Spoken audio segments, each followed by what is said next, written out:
Hello everyone, I'm Gay Yee Hill and welcome to NASA's Jet Propulsion Laboratory. I am standing in the historic Von Karman Auditorium.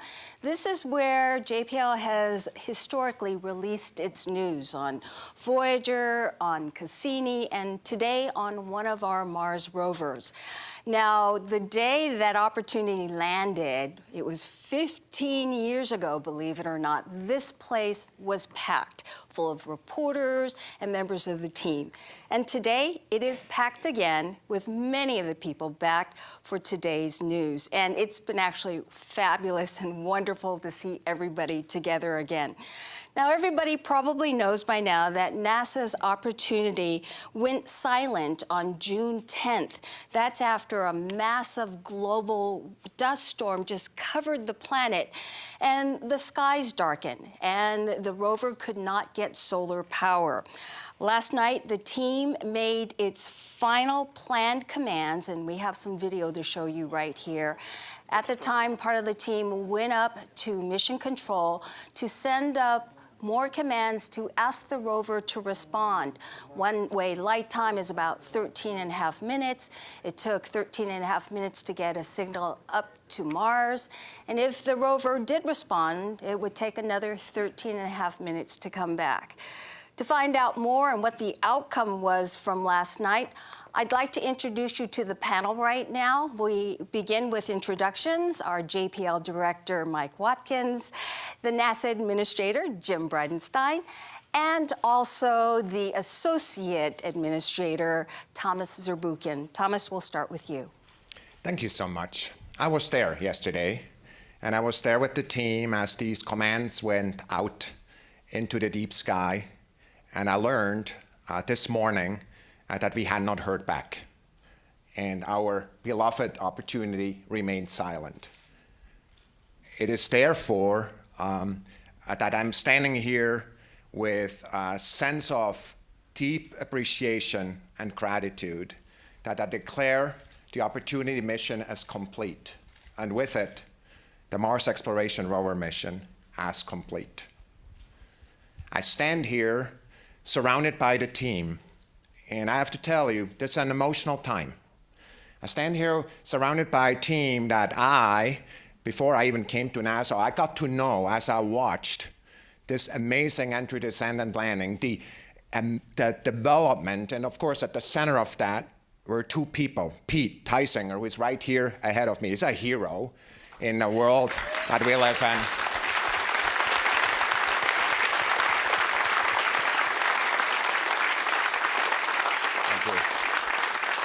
And right next to me right here is Steve Squyres. You're going to meet him later, another hero for all of us.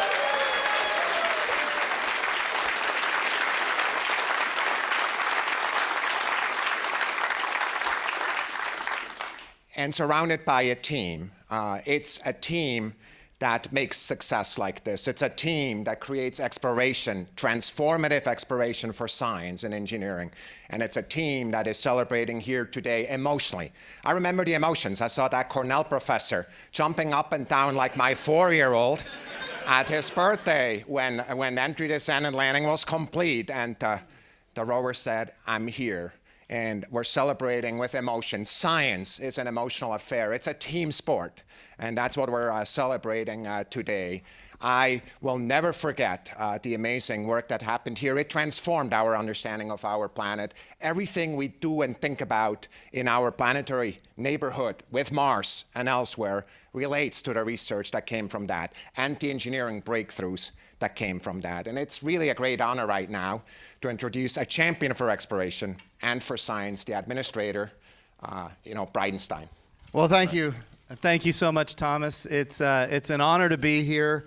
I want to say almost 2 decades worth of work by so many extraordinarily impressive people in this room right now.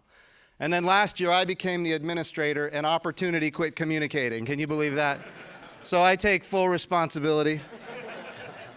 But because I'm a politician historically, I will go ahead and pass that responsibility to somebody else. I don't know yet, but I'll figure out who that is. This is a celebration. of so many achievements. And I'll just start by saying, you know, when this little rover landed, the objective was to have it be able to move 1,100 yards and survive for 90 days on Mars, 90 sols. And instead, here we are 14 years later, after 28 miles of travel, and today we get to celebrate the end of this mission. So it's an honor for me as the NASA administrator to come out here to this amazing facility with so many amazingly talented people to say thank you for your great work, not just for our country, but for the science that people are going to be benefiting all over the world. They're going to be benefiting from this science for years to come. And so now I'd like to take the opportunity to introduce the director of the Jet Propulsion Laboratory, Mike Watkins. Thank you, Jim. Spirit and opportunity may be gone, but they leave us a legacy. And that's a legacy of a new paradigm for solar system exploration. A robotic geologist on Mars and an integrated science and engineering operations team here on Earth all set out together on a mission of discovery. They didn't know what they would find. They didn't know which direction they would go, sometimes from one day to the next. And they made it work. And they made it work longer than any of us thought possible by both brilliant scientific deduction of where to go and brilliant engineering to keep the rovers alive. And that legacy continues, not just in the Curiosity rover, which is currently operating healthily on Mars after about 2,300 days on the surface of Mars, but also in our new 2020 rover, which is under construction here at the Jet Propulsion Laboratory. But Spirit and Opportunity did something more than that. They energized the public about the spirit of robotic Mars exploration. They brought to life these two little intrepid rovers and an incredibly energetic and dedicated ground team. And the energy, the infectious energy and the electricity that this mission created was obvious to the public. And that legacy turns out not only in a generation of engineers and scientists, of which I am one, but also a generation of students. Many students were inspired to go into STEM careers, and a few of them actually to come here to JPL to work on this mission opportunity. Now, you will hear a lot more about these two legacies in the upcoming panels. And to get that started, I'll turn it back to Gay Hill. All right, thanks, Mike. And we would like to add that we will be taking questions later on in the program at the end of all our panels. So if you are on the telephone, be sure to hit *1 to get yourself in the queue. If you have a question on social media, use #AskNASA. All right, so let's tell you a little bit about our rover Opportunity. If there were a word to describe this rover, it would be an overachiever. Now think about it, it was only supposed to go 90 days. It went 14 and a half years. And from it, we learned a wealth of science and also how to explore. With that, we give you this overview. To have positive confirmation of a safe landing. We're seeing it on the LTP.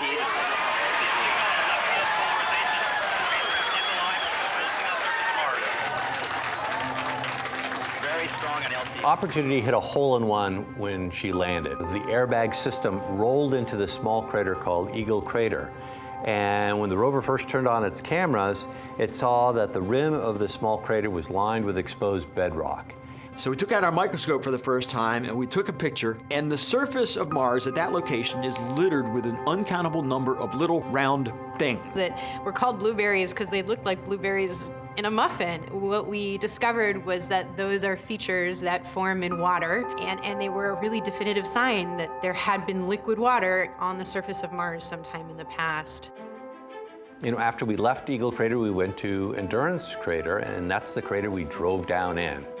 And there we did what the geologists call an in-sequence stratigraphic section, which is essentially reading the chapters of the Martian history book in reverse order. That rover became a stratigrapher. First time you had a stratigrapher on Mars. We knew we wanted to go after Endurance to Victoria.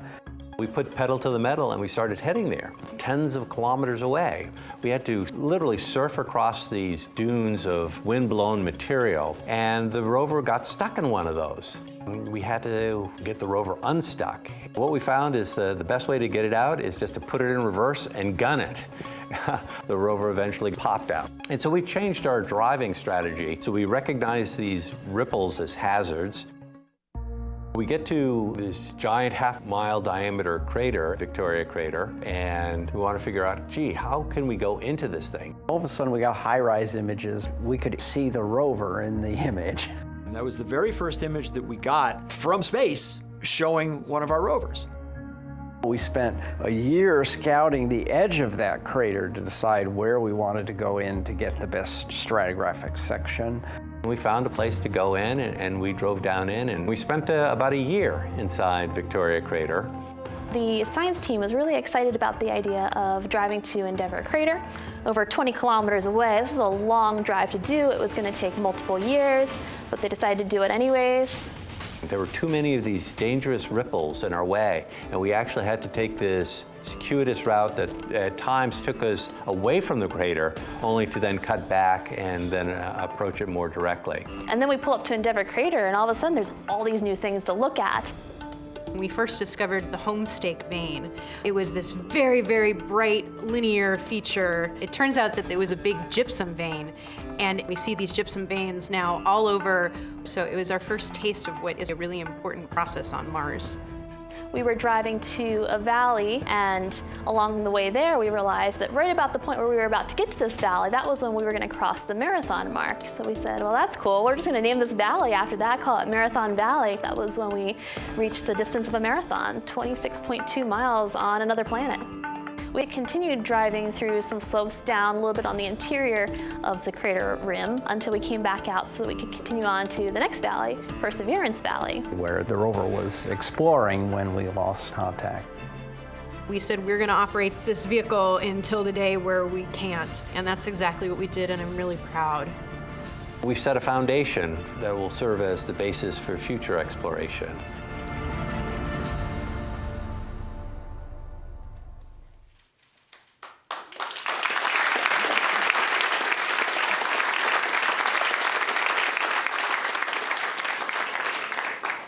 Well, Opportunity would not have had that longevity had it not been the engineers that built it and the engineers that kept it going. They took the word workaround to a whole new level.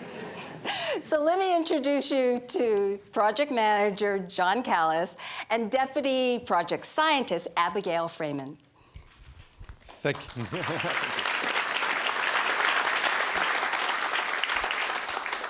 Thanks, Gay, and good morning. We were meant to get to this point, to wear these rovers out, to leave behind no unutilized capability on the surface of Mars. But we had no idea it would take this long. But even still, this is a hard day, and this is hard for me because I was there at the beginning, and I remember during the early days of development when we were trying to finish up the construction of the rovers in the clean room just a few feet away from here, that we were working 3 shifts. And the engineering team was working the first 2 shifts. And they had one person who would keep a skeleton shift for the rovers from 11 p.m. to 7 a.m. And I volunteered to take many of those shifts, typically on the weekend when it was hard to find someone. And it was very meaningful and very touching because it was just me with the 2 rovers. And the rovers were in the clean room like it was a neonatal care facility. And they had all the life support equipment. And you would watch their vital signs, and you would see their heart rates, and you would see the voltages and temperatures and currents, and they would be living. And you would see them wake and sleep. And so during those times when it was just me, you develop a special bond, and they become your children. And that theme, I think, is true for so many people here tonight, or today, that they have that strong connection. So even though it's a machine and we're saying goodbye, it's still very hard and very poignant. But we had to do that. We came to that point. So what happened? Well, back in June, we were afflicted by a historic global dust storm on Mars. It just blackened the skies over the rover and starved the rover for energy, and the rover went silent. And we tried valiantly over these last 8 months to try to recover the rover, to get some signal from it. We listened every single day with the Deep Space Network, with our sensitive receivers, and we sent over 1,000 recovery commands, trying to exercise every possibility of getting a signal from the rover. But with time, the skies are darkening. It's getting colder on Mars. We recently passed through the historic dust cleaning season on Mars to see if that would help. But that brought us to today, or brought us to last night. We set our final commands, and we heard nothing. And so it comes time to say goodbye. But we want to remember the 14 and a half years of phenomenal exploration. You know, this was a 90-day mission, and we were so excited by just having 3 months to explore the planet with just a kilometer of capability. But 14 and a half years later and 45 kilometers of odometry, we've done phenomenal things. We've greatly expanded our understanding of the red planet. So, you know, why did these rovers last so long? Why did Opportunity last so long? Well, there are 2 main technical reasons. One is that we had expected that dust falling out of the air would accumulate on the solar rays and eventually choke off power after about 90 days. But what we didn't expect is that wind would come along periodically and blow the dust off the arrays. And this, on a seasonal cycle, actually became pretty reliable and allowed us to survive not just the first winter, but all the winters we experienced on Mars, and to keep going and exploring. The other thing was that these rovers actually have the finest batteries in the solar system. You know, they have over 5,000 charge-discharge cycles on them, and they still have about 85% of their capacity. I mean, we'd all love it if our cell phone batteries lasted this long. But that really was an enabling capability that with the dust cleaning and the batteries allowed us to have that critical energy we needed to get through the coldest, darkest parts of the winter on Mars and to keep exploring. And explore we have. We've done phenomenal things, and you'll hear about some of that. But we had many challenges along the way. I mean, when we first landed on Mars, one of the things that happened is we have a heater on the robotic arm on the rover that got stuck on. And so every night, that heater would come on and waste energy from the rover. If we left it alone like that, the mission wouldn't have lasted long beyond the 90 days. So we developed this technique called deep sleep, which is every night we would turn everything off on the rover, including all the survival heaters. And the rover would get cold, but it would stay just warm enough that in the morning when the sun would come up and we would power everything back up, it never got below its allowable temperatures. You know, this is kind of like you have the light in your bedroom is stuck on and you can't sleep, so what you do is you go outside and you turn off the master breaker for your house. But that means your refrigerator starts to warm up. But you know, by the morning time, when you wake up and you turn the breaker back on, the ice cream hasn't melted too badly. And you do that every single night. Now imagine doing that for 5,000 nights. And that's what we had to do for this vehicle. But it also partially perhaps explains why we weren't able to recover the rover. Because with the loss of power, the clock on the rover gets scrambled, and it wouldn't know when to deep sleep. And so it probably wasn't sleeping at night when it needed to, and that heater was stuck on, draining away whatever energy the solar rays were accumulating from the sun to charge those batteries. So that might be part of this explanation, in addition to the fact that now it's much colder and darker on Mars. But we had many other challenges. Many of the people in this room know. You know, we suffered from amnesia on the rover, where the flash memory stopped working, and the vehicle wouldn't remember anything past shutting down and sleeping at night. So we had to make sure that we got down every day all the critical science information we collected that day. And we did that for many years on this vehicle.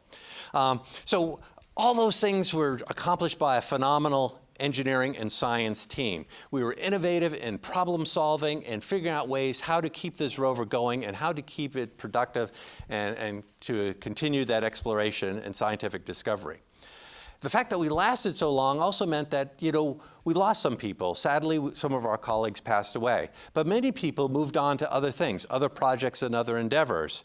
And so we had to replace those people. And we hired in many young people onto this project and trained them to be experienced engineers. We had literally a pipeline of training young engineers to be phenomenal contributors for their careers going forward and here at JPL and for NASA. And that's been one of the rewarding legacies of this project, is that we've produce a generation of scientists and engineers that can go on to do even greater things. So I'll turn it over to our deputy project scientist to say a little bit about this dust storm and some of the science we did. Abby? Sure, thank you very much, John. If we could show the graphic of the dust storm. This was a historic dust storm, and we needed a historic dust storm to finish this historic mission. Up on your screen, you can see a simulation of what the sun usually looks like. So all the way on the left, where there's a really bright sun, that's a typical summer day on Mars. In the middle of the image, that's about as dark as the sun got in the previous dust storm both Spirit and Opportunity experienced in 2007. This past dust storm, we could tell that the sky got as dark as what you see all the way on the right-hand side. The sky was so dark we couldn't see the sun, and these solar panels couldn't recharge the battery. I'll speak a little bit to John's statement about the legacy of this rover. When Opportunity landed back in 2004, I was actually in high school. I was a high school junior, but I had the amazing opportunity to come to JPL and actually be here when the rovers landed. I was a participant in an outreach program sponsored by the Planetary Society. And I was actually in this room on landing night. There I am. Standing right over there for the press conference, but that's a picture of me with the science team seeing the first images come back. And it was those first images from Opportunity that inspired me to become a planetary scientist. They revealed a view of Mars that we had never seen before. And I was in the room with the folks who were so excited to see that bedrock in that crater. And I wanted to know why. You know, I've been hearing a lot of people's stories, both from within the project, from within JPL, and from all over the world via social media. And what strikes me as so cool is that this story is not unique for me. There really are hundreds, if not thousands, of students who are just like me, who witnessed these rovers and followed along their mission from the images they released to the public over the last 15 years, and because of that, went to pursue careers in science and education and math. So thank you all so much, and I'll turn it back to you, Gay. All right, thank you, Abby.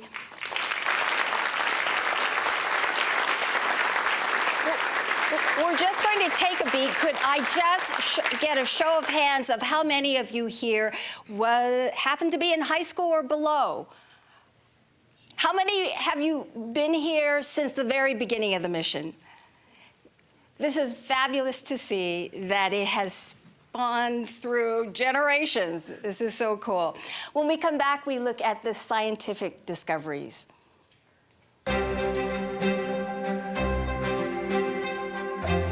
One of the other things about this project that's been a truly unique opportunity for everybody involved is the people that have been involved with the entire process. Yes, the project is about a robot, but the reality is that robot was built by a bunch of people.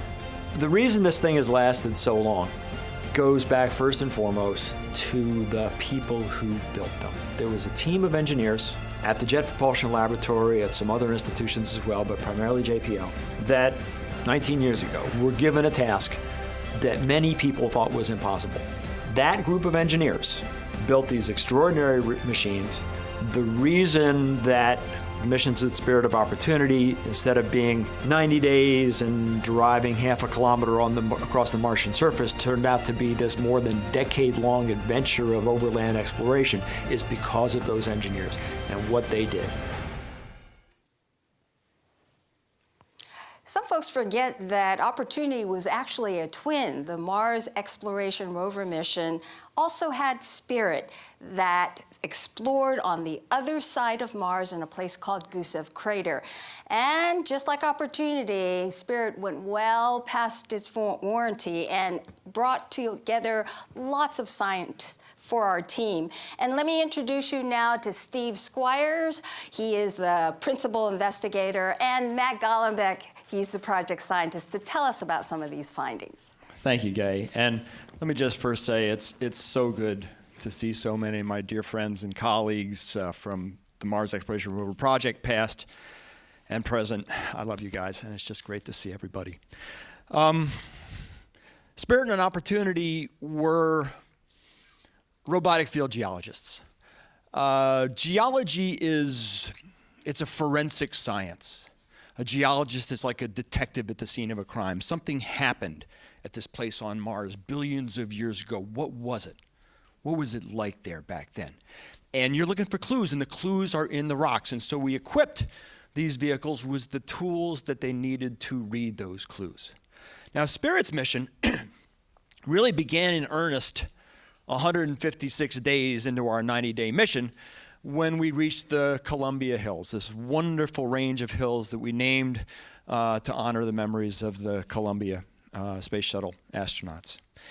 And the clues there told us about what Mars was like at this place very long ago, very early in Martian history. Mars today is a cold and dry and pretty desolate world. It's a place where not much happens, okay?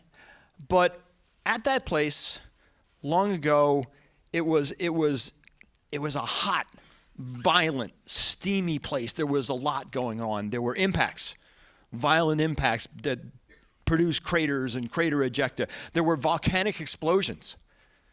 Volcanic lava would come into contact with water and ice below the ground. It would flash into steam and go kaboom and throw rocks everywhere. We would see those deposits. Most compellingly, we saw profound evidence for hydrothermal activity. Hot water, there was steam vents, things that the geologists would call volcanic fumaroles. There was steam coming out of the ground. There were hot springs. It sounds like a scary place, and it actually was in a sense, but it was the kind of place that would have been very, very suitable for some kinds of very hardy microbes. It's a place that was habitable.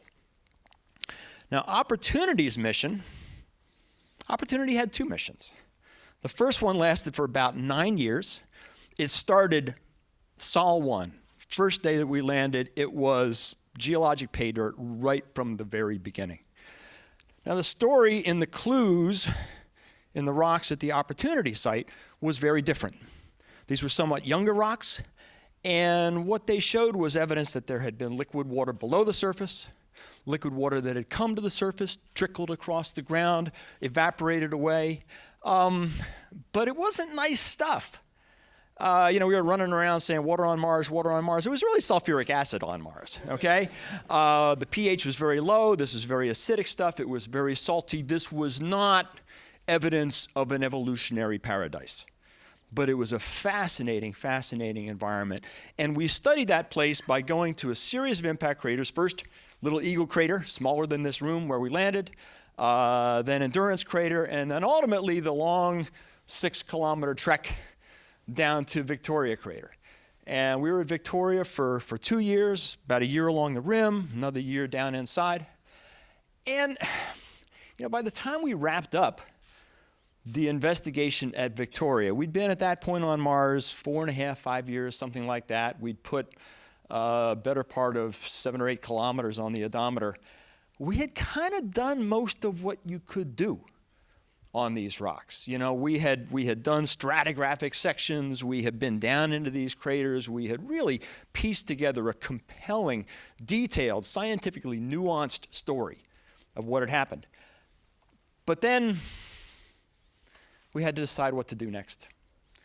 And what we could have done, I suppose, was just kind of noodle around on the plains until the wheels fell off, but it didn't feel like the right thing to do. That was not a goal worthy of this rover. It was not a goal worthy of this team. And so we made the decision at that point to do the long, long, long drive to Endeavour Crater. It was, what was it, Matt, 4.5 years, something like that, to get down there, 20 kilometers. It was excruciating. But we got there, and when we got there, the mission started all over again. New rocks, new stories, looking into the very distant past. We were able, at the rim of Endeavour Crater, to find rocks that were probably the oldest observed by either one of the rovers, rocks that even predated the formation of Endeavour Crater, and those told a story of water coursing through the rocks, but with a neutral pH. It was water you could drink.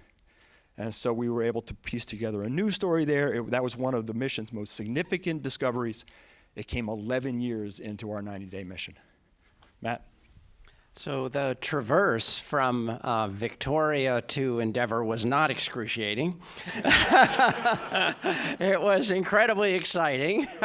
So for someone whose day job is trying to figure out where to land spacecraft on Mars, the science behind that is looking at remote sensing data and predicting down what's on the ground. And when we got to Victoria Crater, the world opened up in a way that it never had before with high-rise images, high-resolution images at 25 centimeters per pixel. For the first time, we could see our rover sitting on the surface. And that means you could figure out where to drive it and have knowledge that it would be a safe path or not. Now, the distance in line of sight between Victoria and Endeavour was maybe 16 kilometers, but along that path were 70% of the surface included bed forms, large ripples that could eat your rover. And we didn't want our rover to be eaten by a bed form. That wasn't the idea. So we had to figure out a path. And Tim Parker and I spent years looking at the high-rise images, and we came up with a variety of paths. We had the blue path, we had the yellow path, we had the gold path, and finally we had the pink path, and the pink path was the winner. The pink path went completely out of the way from the straight line direction between the two, drove south, and then drove east in a direction where there were not a lot of hazards. And some of my fondest personal memories of the mission were going into the rover team and working with the rover when, sorry, Steve, most of the science team had checked out and said, you know, remind me when we get to an outcrop because these ripples just aren't doing it for me. But to me, it was tremendously exciting to be able to know where you were, relate it to what you saw around you, and help the rover planners decide where to go next. Okay, so that was the fun part. So the question is, what science, what clues in the rocks allowed us to come up with a story of battery acid in the middle Martian history and cleaner water later? And the clues were in the rocks. At Eagle Crater and the earlier locations, we saw sulfate sandstone. So these are rocks with little sand-sized particles, and their composition was largely sulfur, or a large part of it was sulfur. And they were finely laminated and layered, and we started thinking about it, and the way we could get these rocks by was evaporating salty water. And the evaporation that left these minerals were then put into bed forms, sand dunes that moved them around. The water then coursed through the rocks and created the blueberries. So that led us to the story of acid-rich water, which we don't usually think of as being very useful for life as we know it. But when we got to the rim of Endeavour Crater, we saw clay minerals that were aluminum-rich, that could have only formed by pervasive alteration of neutral pH waters. And neutral pH waters, that's the kind of water we could drink, and that's the kind of water that we think life could have gotten started. So this endeavor of going to Endeavour Crater and to exploring with this rover was after one of those almost theological questions. Will life form anywhere that liquid water is stable, or are we really, really lucky? Back to you, Kay. Some great stories, Matt. All right, when we come back, we're going to take a peek at our next rover. Stay with us.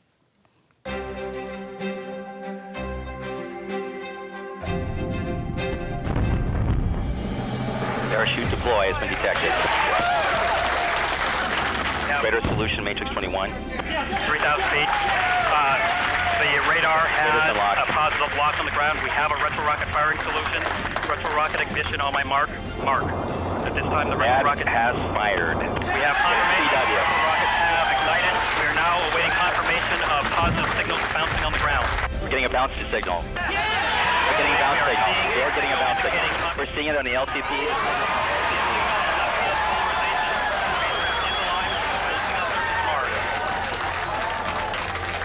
very strong on LCP. Oh, look at this!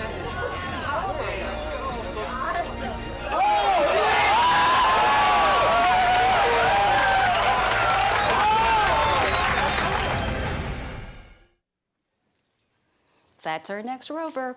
And with us right now is Jennifer Trosper. She gave us that tour. And also Lori Glaze. She is our person who looks over all of the planetary missions coming up. So let's take it away with Jennifer. Hi, I am the project system engineer for the Mars 2020 rover, and I'll talk a little bit about that and the foundation on which that was built, which happened on the Mars Exploration Rover Spirit and Opportunity. And amazingly, I was the project system engineer on Spirit and Opportunity also, so I have a unique perspective to talk about how those rovers are really a stepping stone for the large rovers that we build today. And I actually gathered a group of folks, there's Rob there, and some other people, I don't know if they're here, and we talked about what we thought the real legacy and the stepping stones that Spirit and Opportunity did for us that helped us build the Mars 2020 rover as well as a Curiosity rover. And we came up with a couple things that I want to talk about today. The first one was that we went from being stuck to being unstuck on Mars. And what I mean by that is we had Viking landers, we had the Pathfinder lander, we even had the Sojourner rover, but we weren't able to get to the things that we saw in the distance. We saw mountains, we saw rocks, we saw stuff that our geologists wanted to get their hands on, and we couldn't get there. And so one of the great paradigm shifts of the Mars Exploration Rover, Spirit and Opportunity, was we took everything that we needed, we put it on wheels, and we made a geologist that could go and investigate the things that the science team was interested in. And so you can see that here with the model. This is a full-scale model of Spirit and Opportunity. They were twins. The stuck heater was just Opportunity, but Spirit and Opportunity looked a lot alike.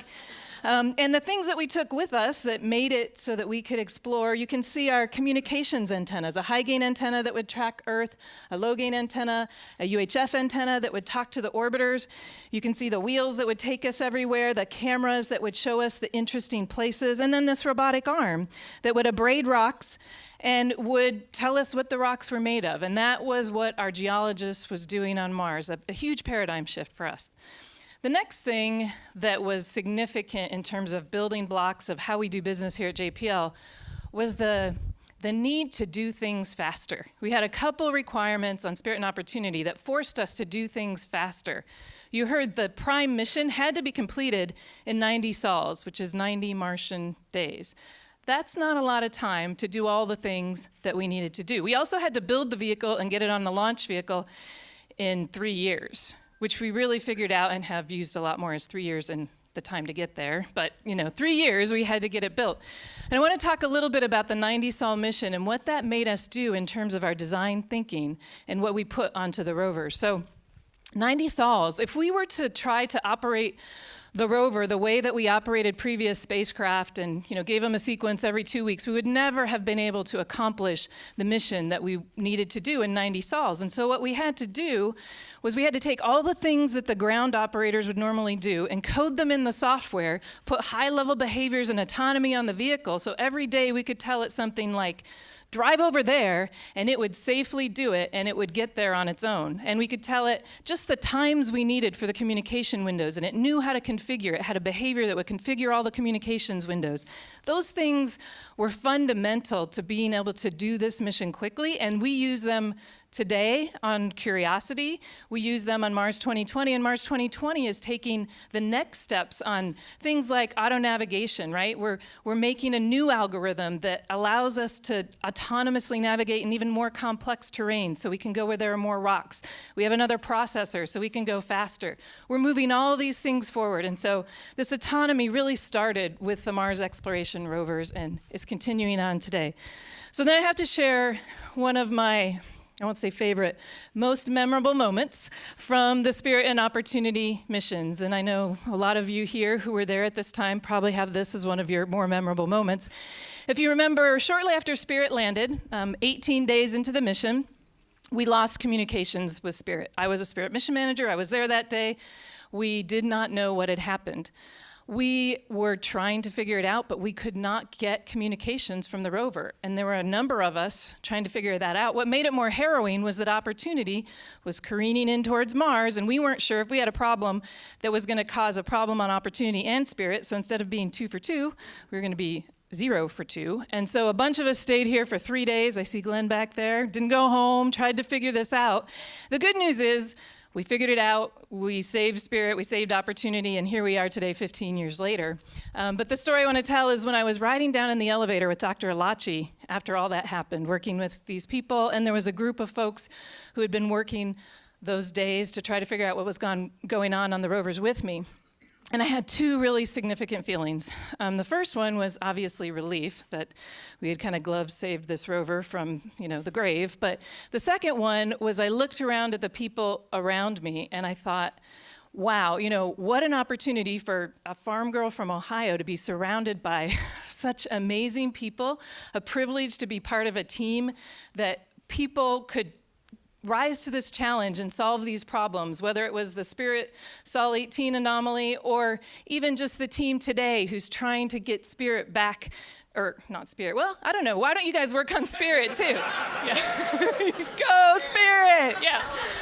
There was kind of a funny competition between Matt Wallace, the Opportunity Mission Manager, and me, the Spirit Mission Manager, but we won't get into that. Anyway, I want to end by thanking the team from the beginning, the team from the middle, the team from the end for all the work that they did. It's a privilege to be part of that team. And now I will hand it over to Lori Glaze from the Planetary Science area of NASA headquarters to talk about future Mars missions. Great. Thank you so much, Jennifer. Appreciate it.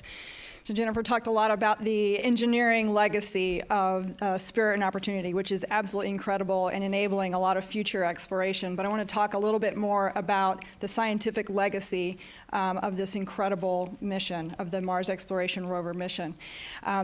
These 2 rovers really did change the way we think about doing planetary science on the surface of other planets. I love listening and watching Steve Squyres get so excited about the ability to actually roll right up to the rocks that we want to see, roll up to them, be able to look at them up close with a microscopic imager, bang on them a little bit, shake them up, scratch them a little bit, take the measurements, understand what the chemistry is of those rocks, and then say, well, that was interesting. Now I want to go over there and have that ability to do that. So now when we think about doing planetary science, we just automatically, we have this new paradigm where we assume, well, we want mobility. We need the ability to go from here to there. We don't want to just go to one place and sit there and do, just study that one spot. We want to move. And so it was that these 2 rovers really set that new paradigm for how we want to explore. And then in addition to just that ability to move around, the discoveries of these 2 rovers, the discovery of liquid water on the surface of Mars at a time in the ancient past, has inspired the Curiosity mission that's going on right now, still exploring Gale Crater. When Curiosity landed in the crater where we know there was standing water in the ancient past, clearly a habitable environment, that has then inspired our next exploration, which will be Mars 2020. We've now chosen the landing site for that mission. We'll be landing in Jezero Crater, where we believe there is an ancient river delta, that if life ever did come to be on Mars, there ought to be evidence of it there at this location. And we're so excited about it. We're going to drive around with the 2020 rover. We're going to collect samples, and we're already starting to work on what that next mission is going to be, which will be a Mars sample return mission. We're working with the Europeans on that, developing various concepts that would probably fly at the end of the 2020s to go back to Jezero Crater, collect those samples, bring them back to Earth where we can study them and understand, really get a good sense of what's there on the surface of Mars. And all of this is leading towards the ability to, in the future, eventually put humans on Mars, to get the boots on the ground. But I just want to remind everyone in this room that when we do put humans on Mars, they won't be going alone. They're going to be going along with robotic explorers. They'll be working together, and it'll be the people in this room or the people that you've inspired will be helping to bring both the humans and bring those robotic explorers in the future. I just wanted to thank you all for that and hand it back to Gay. Thank you. All right. Thanks, Lori. Okay.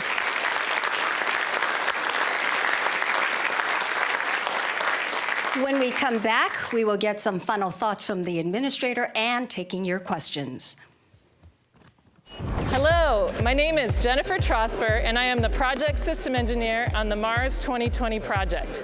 I'm standing in the spacecraft assembly facility at the Jet Propulsion Laboratory, where we're building up the pieces of the Mars 2020 flight vehicle. I want to show you some of the flight hardware we have in here that's being built right now. To the far left, you can see the cruise stage. The cruise stage is the part that gets us to Mars. Then next to the cruise stage, you see our descent stage. The descent stage does our powered descent when we're landing on Mars. It is inside of something we call the aeroshell, which you can see over here. The aeroshell has a parachute at the top, and the parachute will deploy and slow us down at Mars. And then to the far right, what you see is the heat shield.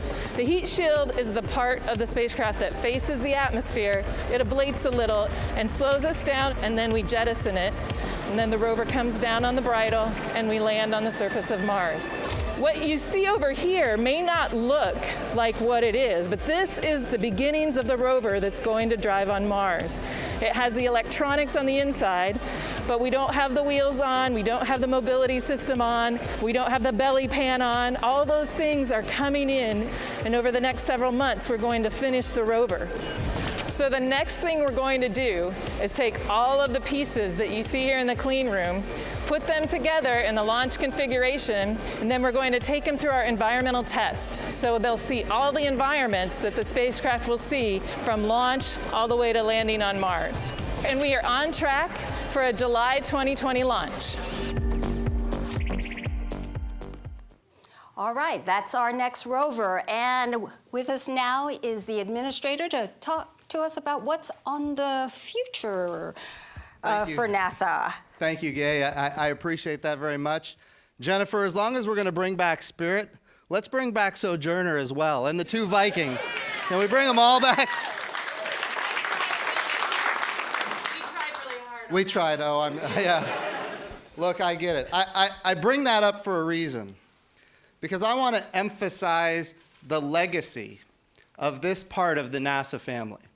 What has been done here at JPL is absolutely astonishing, and it goes back decades.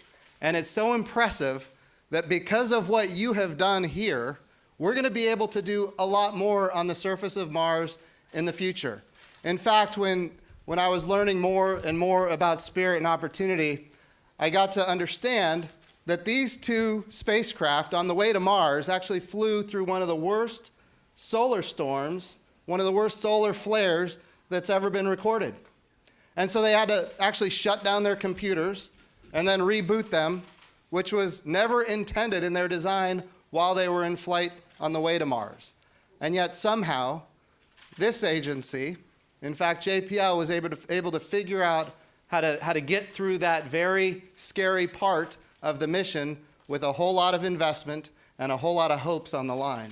That's an amazing achievement. I remember this part of the NASA family, and you guys hear me talk about the NASA family a lot. I remember when I was here for the InSight landing just a few short months ago, and we had a downlink from the International Space Station so that our astronauts could actually congratulate the folks in this room, many folks in this room and others that aren't here, on what an amazing accomplishment it was to land for the 8th time softly on the surface of Mars with a successful mission.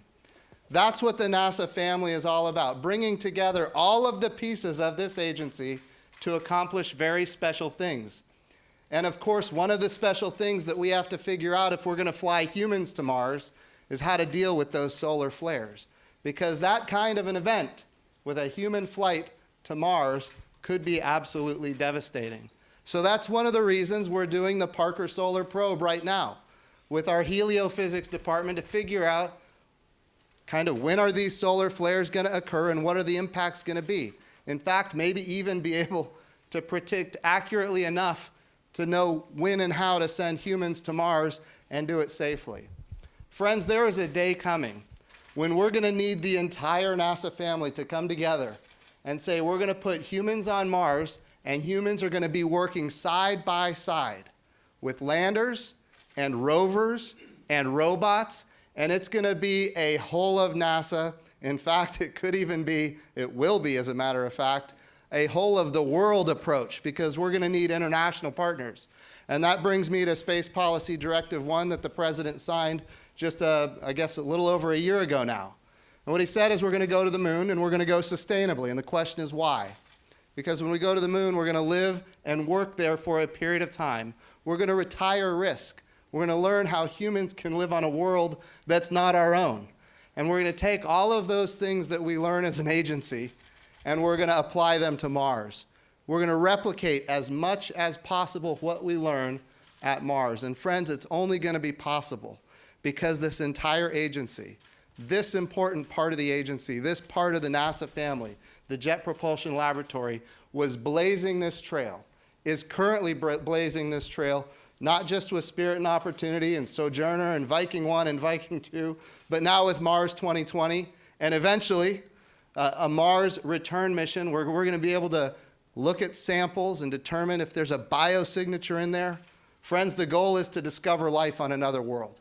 That's what we're trying to achieve. And because of so many great people in this room, friends, we are well on our way to doing that. A couple of things I want to make sure everybody in the audience at home understands. In fact, because of the Curiosity rover, we now know that there are complex organic compounds on the surface of Mars. That does not guarantee that there is life on Mars, but it increases the probability. We now know that the methane cycles on Mars are commensurate with the seasons of Mars. That doesn't guarantee there's life on Mars, but it increases the probability. We know that there's water 12 kilometers, liquid water, 12 kilometers under the surface of Mars. All of these things collude to say there is a lot we need to learn, and friends, we're going to do it quickly. And your legacy here at JPL and part of this NASA family is critical to achieving those objectives. So once again, thank you for having me. Congratulations on an amazing opportunity mission. And Gay, back to you. All right. Thanks, Jim.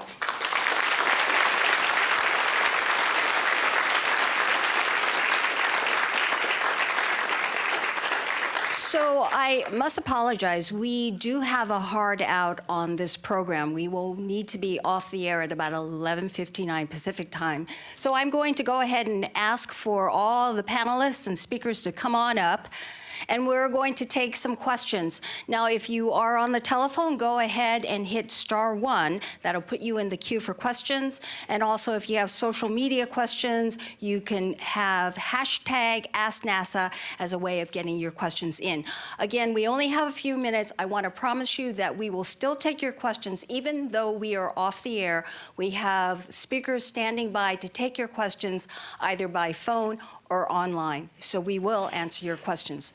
Let's see if there's any questions here in the room. If not, we will go to the telephone. Do we have any questions? Oh, we do have a question here in the room, right here in the front, third row. Hi, AJ Esrael from the Planetary Society. A question for Jennifer and Steve and John.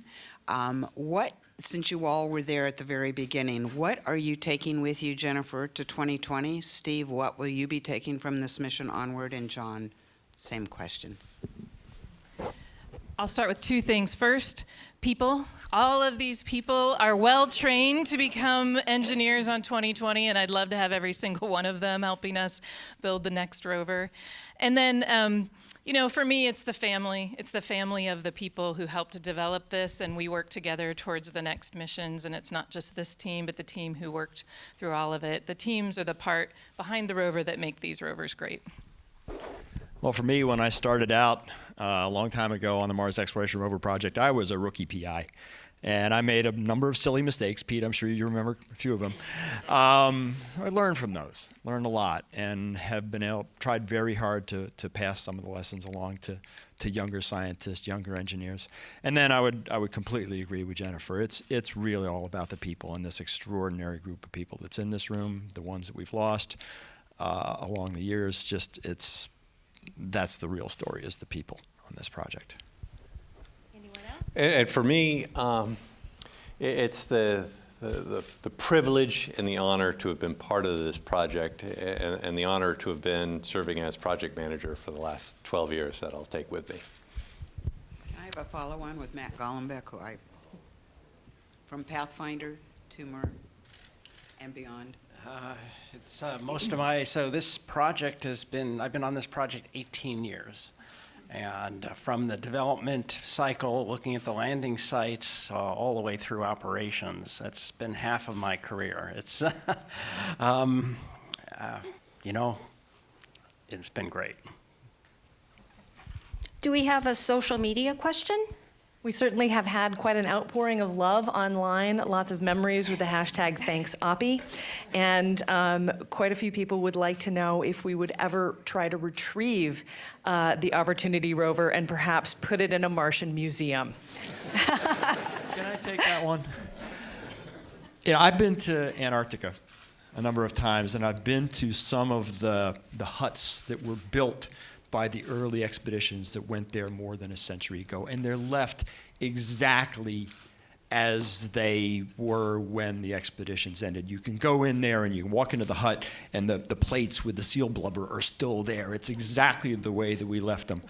So I personally would like to see these. We built them for Mars. That's the place that they were designed to go. That's their home. That's where I would like them to stay. Also, if you had the opportunity to bring 180 kilograms of stuff back from the surface of Mars, the last thing I want to bring is something where I know exactly what it's made of.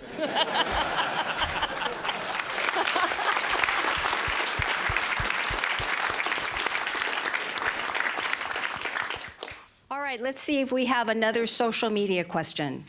So Nathaniel Avery on Twitter would like to know, what are some of the new questions we can ask based on what's been learned by this mission? So I'm happy to take that. Great question, Nathaniel. Yeah, so Spirit and Opportunity have so advanced our ability to ask questions about Mars. Back in 2004, we didn't even know if there had been liquid water on the surface. These rovers answered that question. They revealed some of the details about the timing and the chemistry of that water. And we're asking more sophisticated questions. Curiosity was sent to answer the question, okay, there was water, was it habitable? We've now found, as the administrator mentioned, yes, it was. There were organic molecules, it was drinkable water. As we move forward, we're now asking more complex questions. Okay, Mars was habitable, where's the life? That's part of the reason we're getting the samples. But we're also interested in understanding why Mars's climate changed, what governs its habitability over time, and perhaps how does that relate to the planets we're finding in our own solar system and all across the universe in other solar systems. All right, we have a caller on the phone. I believe it is NASA Watch. Go ahead. Keith County from NASAWatch.com for Steve Squyres. Steve, as you guys drove these twin rovers across Mars, you'd stop at various places and give them names that evoked exploration, mostly polar exploration, ships and places and people, and one place was named after our mutual friend, Bob Wharton. How would you place Spirit and Opportunity in sort of the pantheon of exploration vehicles such as Endurance and Endeavour and the Beagle and the Challenger? Were they scouting parties? Are they what would you call them in that sort of context? That's a tough one, Keith. You know, I'm probably the worst person in the world to ask questions about the legacy of this mission. I'm just too close to it. I do have a long-standing interest in the history of exploration. I teach a course on the history of exploration at Cornell. It's something that's very meaningful to me, and I hope that our place in that pantheon, as you said, it turns out to be an important one. But for me, on this day, at the end, it's just too hard for me to judge. All right, we have another call on the phone. It's from The Atlantic. Go ahead. Hi, this is Marina Corin. Thanks for taking my question. I'm curious what you all think is the future of rovers on Mars in general. After Mars 2020, do you want to send more to do similar exploration? I mean, should NASA send more, and why? I'll take that question. Thank you. There's definitely a future beyond 2020. As I mentioned, we were collecting samples with the 2020 mission, and we absolutely want to get those samples back here to Earth. And that follow-on mission will do some additional exploration and then collect the samples and bring them back. And I expect that the 2020 mission is going to guide us towards what the next mission to Mars is going to be after the samples are returned. And so I see a very long and sustained presence at Mars and the sustained exploration there, as well as the rest of our solar system, to help answer these big questions about how the planets formed and how did life form on Earth, and did it form in other places in our solar system. So I definitely see some future exploration coming up.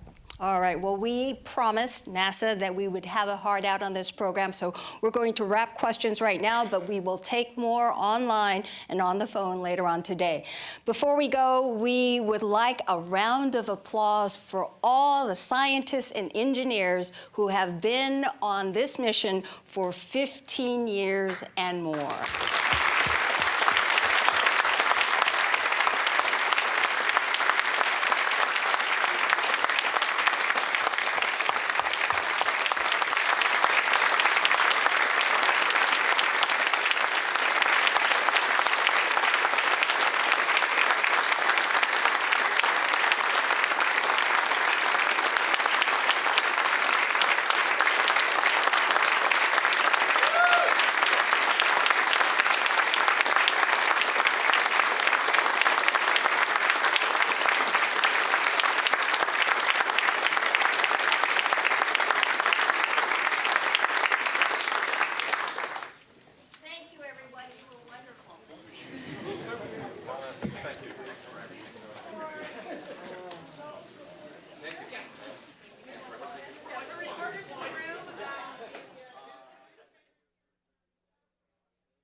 Test 1 2.